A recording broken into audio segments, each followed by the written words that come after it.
Good morning, students. Welcome to PNMRC e-learning classes. So, in continuation of chapter number 14, that is electric current and its effect, yesterday you have studied about the topics like symbols of electric components, in which I told you various electric components and symbols used to symbolize them. Then activity 14.1 that you have studied. Now we will start with our topic heating effect of electric current, page number 163. Activity 14.2. Take an electric cell, a bulb, a switch and connecting wires. अब आपको क्या लीजिएगा, आप लीजिएगा एक electric cell लीजिए, एक bulb ले लीजिए, स्विच ले लीजिए और कुछ कनेक्टिंग वायर्स ले लीजिए. Make an electric circuit as shown in figure 14.9. 14.9 में जैसे आपको एक फिगर शो कर रखा है, ऐसा आपको क्या बनाना है, एक सर्किट बनाना है. This activity has to be done only using only one cell. अब आपको एक ही सेल का इस्तेमाल कर कर इस एक्टिविटी को परफॉर्म करना है. Keep the switch in of condition. आपको क्या करना है, स्विच को ऑफ कंडीशन में रखना है. Now student, does the bulb glow? अगर ऑफ कंडीशन में है, स्विच ऑफ कंडीशन में है तो बल्ब ग्लो नहीं होगा. Touch the bulb. Now move the electric switch in on position. अब आप क्या करो, इलेक्ट्रिक स्विच को ऑन पोजीशन पे रख दो and let the bulb glow. अब बल्ब को कुछ देर तक ग्लो होने दो, जलने दो, फॉर अ मिनट और so. Again touch the bulb. उसके बाद फिर उसे टच करके देखो. Do you feel any difference? अब की बार आप क्या देखोगे, अब की बार जब आप टच करोगे बल्ब को तो वो आपको गर्म नज़र आएगा, गर्म महसूस होगा. After moving the switch back to the off position, touch the bulb again. फिर उसको ऑफ कर दो स्विच को.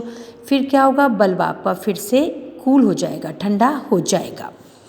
नाउ एक्टिविटी, इससे हमें क्या मालूम चलता है कि जैसे ही हीट प्रोड्यूस होती है, जैसे ही बल्ब ग्लो होता है तो उसमें से हीट प्रोड्यूस होती है. Now activity 14.3. Make a circuit as shown in figure 14.10. जैसे 14.10 में एक सर्किट बना रखा है, इस तरह से आपको एक क्या बनाना है, सर्किट बनाना है. Take about 10 centimetre long piece of nichrome wire. एक तरह का मेटल होता है जिसे हम निक्रोम बोलते हैं, उसका वायर आपको 10 सेंटीमीटर लेना है. And tie it between the nails. और दो जो नेल्स आपने लगाई हैं उनके बीच में आपको उसको टाई करना है. अब आप सोचेंगे आपको निक्रोम वायर कहाँ से मिलेगा, तो आपको ये निक्रोम वायर किसी भी इलेक्ट्रिक शॉप से मिल जाएगा, तो आप वहाँ से वो निक्रोम वायर ले सकते हैं. या कभी आपका डिस्कार्डेड कॉइल्स होती हैं इलेक्ट्रिक हीटर की, डिस्कार्डेड मतलब बेकार जो कॉइल्स पड़ी होती है, कभी आपका इलेक्ट्रिक हीटर ख़राब हो गया होता है, वो ऐसे ही पड़ा होता है, तो उसके वायर्स में भी आप निकाल सकते हैं. Touch the wire. Now switch on the electric current in the circuit by moving the switch to the on position. After a few seconds touch the wire. अब आप क्या करो, पहले तो ऑफ कंडीशन में रखो तो वायर को टच करो, और फिर ऑन कंडीशन में रखो तो वायर को टच करो. Do not hold it for a long time. ज़्यादा समय तक उसको पकड़ के नहीं रखना. Switch off the current. Touch the wire again after a few minutes. अब ऑफ कर दो, फिर टच करो, तो आप क्या देखोगे, जब आप ऑन करोगे तो जो वायर है वो आपका गर्म हो जाएगा. जब आप स्विच को ऑन करोगे तो वायर गर्म हो जाएगा, और जब आप स्विच को ऑफ रखोगे तो आपका वायर जो है वो ठंडा हो जाएगा. The wire gets hotted when an electric current pass through it. This is the heating effect of electric current. इस हीटिंग, इसको हम क्या बोलते हैं, heating effect of electric current. मतलब इलेक्ट्रिक करंट की वजह से वायर का हीटअप हो जाना. Can you think of any electric appliances where the heating effect of electric current is used? Make a list of such appliances. और भी कहाँ पर, जैसे कि आप प्रेस में देखते हैं, वहाँ पर भी आप क्या देखते हैं, जैसे ही आप स्विच ऑन करते हैं आपकी प्रेस जो होती है वो गर्म हो जाती है. उसी तरह से जैसे आप जब आप पानी गर्म करने की जो रॉड होती है उसमें भी इसी तरह का हीटिंग इफेक्ट होता है इलेक्ट्रिक करंट से. You might have seen an electric room heater और electric heater used for cooking करने के लिए या फिर रूम को हीट करने के लिए भी जो इलेक्ट्रिक हीटर का यूज़ होता है उसमें भी यही मेथड यूज़ होता है। All these contain a coil of wires, इन सब के अंदर क्या होता है, कॉइल होती है वायर्स की। This coil of wire is called element, और ये जो कॉइल होती है इसे हम क्या बोलते हैं, element. You may have noticed that when these appliances are switched on, after connecting to the electric supply, their elements become red hot and give out heat। अभी आपने कई बार देखा होगा जैसे ही हम स्विच ऑन करते हैं, इसमें जो एलिमेंट हैं, ये जो कॉइल्ड वायर्स हैं, इनके अंदर इलेक्ट्रिसिटी पास होने लग जाती है, तो कुछ समय के बाद में हम क्या देखते हैं कि ये जो कॉइल्स हैं वो लाल रंग की रेड हॉट हो जाती हैं और उनमें से हीट निकलने लगती है। Now students, this blue box on the page 164, Bujo could not see element in an electric iron. Paheli told him that the electrical appliances such as immersion heater, hot plates, irons, geyser, electric kettle, hair dryers have elements inside them। उनके पास में जैसे कि जो उन्होंने नाम बताया, जैसे कि आपके इमल्सन हीटर्स है या हॉट प्लेट्स हैं या आयरन है या गीज़र हैं या इलेक्ट्रिक कैटल्स है या हेयर ड्रायर्स हैं, इनके अंदर एलिमेंट्स जो होते हैं वो इक्विपमेंट्स के अंदर होते हैं। Have you ever seen the element in any appliances? Now student, we will study page number 165। Now the amount of heat produced in a wire depend on its material, length and thickness. Thus for different requirements, the wires of different materials and different length and thickness are used। अब ये बात इस पे depend करती है कि कितनी heat produce होगी, वो इस बात पे डिपेंड करती है कि किस मटेरियल का वो कॉइल बनाया गया है, उसकी लेंथ कितनी है और उसकी जो कॉइल बनाया गया है उसकी थिकनेस कितनी है। और ये इस पे डिपेंड करता है कि वो जो कॉइल है वो इस्तेमाल कहाँ किया जा रहा है। The wires used for making electric circuits do not normally become hot। और जो इलेक्ट्रिक सर्किट के लिए वायर इस्तेमाल होते हैं वो गर्म नहीं होते, वो रेड हॉट नहीं होते। On the other hand, the elements of some electrical appliances become so hot that they are easily visible। पर कुछ ऐसे इलेक्ट्रिकल appliances होते हैं जिनके जो वायर्स होते हैं वो इतने गर्म हो जाते हैं, लाल हो जाते हैं कि वो हमको आसानी से देखे जा सकते हैं। So first we will study this blue box students. So incandescent electric bulbs. Incandescent electric bulbs का मतलब है वो बल्ब्स जो लाइट इमिट करते हैं ड्यू टू हीट। हीट अगर प्रोवाइड की जाती है in the form of electricity और वो लाइट प्रोड्यूस करते हैं, उनको हम क्या बोलते हैं, incandescent electric bulbs. Are often used for lighting.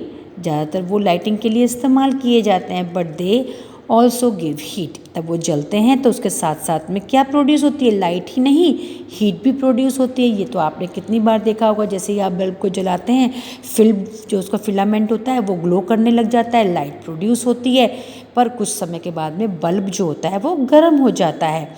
It means that a part of electricity consumed is used in producing heat. मतलब इसका मतलब ये हुआ कुछ पार्ट जो इलेक्ट्रिसिटी का है वो किस में कन्वर्ट हो रहा है, टू प्रोड्यूस हीट। हीट भी प्रोड्यूस हो रही है और साथ में लाइट भी प्रोड्यूस हो रही है। लाइट जो प्रोड्यूस हो रही है वो तो यूज़ हो रही है हमारे पर, जो हीट प्रोड्यूस हो रही है वो तो हमारा क्या है, लाइट का मतलब अनयूज्ड पार्ट है, हम उसको यूज़ थोड़ी कर पा रहे हैं, वो वेस्टेज ऑफ एनर्जी है। दिस इज़ नॉट डिज़ायरेबल, हमें नहीं चाहिए as it result in a wastage of electricity, जिसकी वजह से जो है इलेक्ट्रिसिटी जो है वो वेस्ट होती है।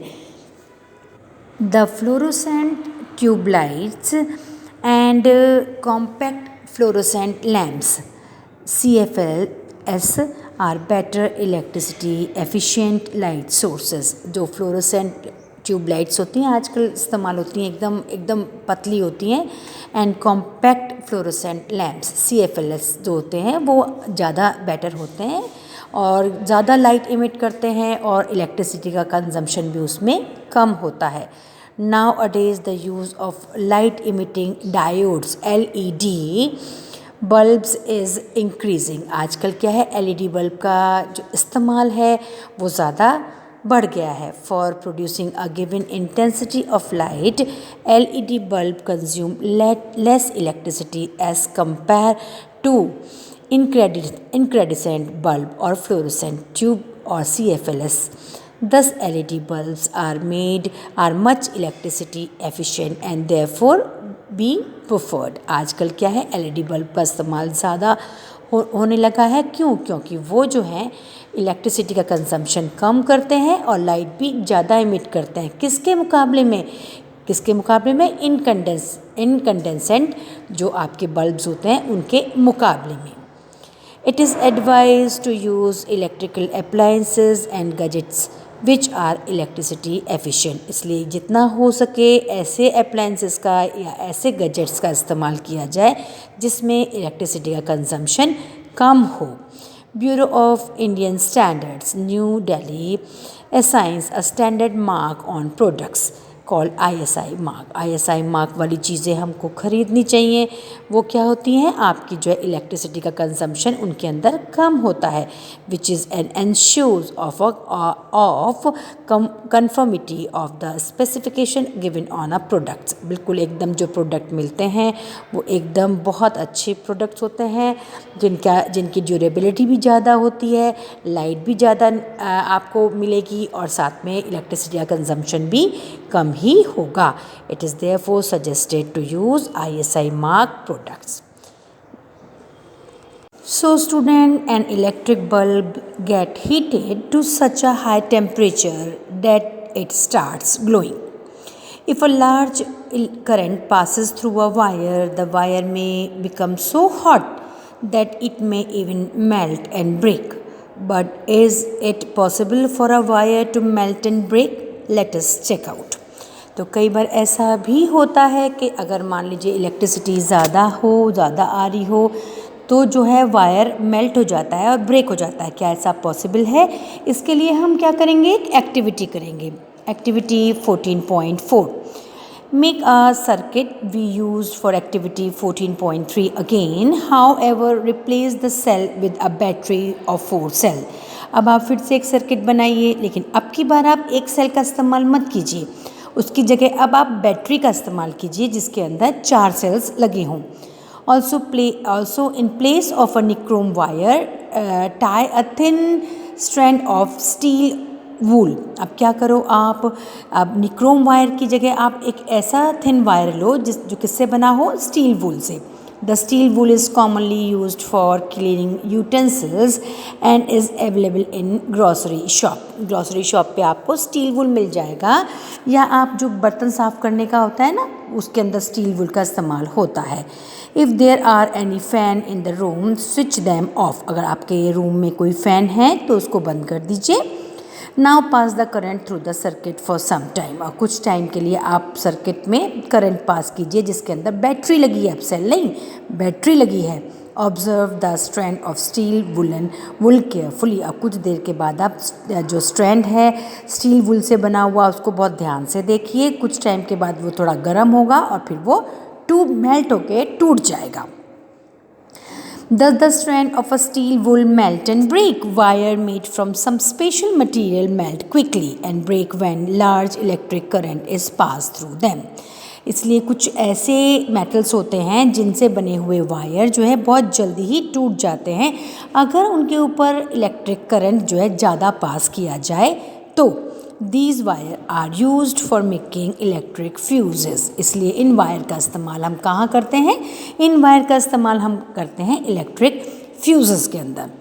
In all building, fuses are inserted in all electrical circuits. सारी इलेक्ट्रिकल सर्किट्स के अंदर हम किसका इस्तेमाल करते हैं, इलेक्ट्रिक फ्यूज़ का, जिससे कि जैसे ही ज़्यादा करंट आए तो फ्यूज़ के कारण जो वायर है वो मेल्ट हो जाए और जितने भी अप्लायंसेस उस क्या नाम बिल्डिंग्स के अंदर प्रेजेंट हैं वो ज़्यादा इलेक्ट्रिसिटी पास होने से बच जाएं.